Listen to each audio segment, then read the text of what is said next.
Заявление Конгресса Айрат калмыцкого народа.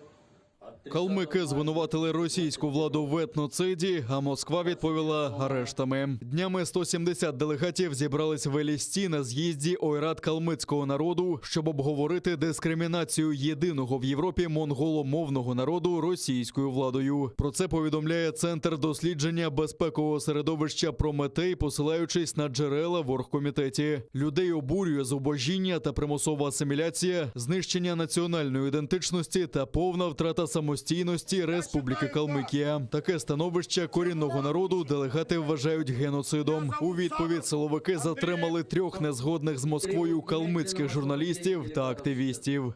Мы убеждены, что данные незаконные действия являются ничем иным, как грубым нарушением международных и конституционных норм, попыткой запугивания, шантажом, преследованием по политическим мотивам и признакам национальной принадлежности, дискриминацией и ущемлением законных прав представителей коренного народа и прямым противодействием восстановлению прав репрессированного, подвергшегося геноциду айрат калмыцкого народа.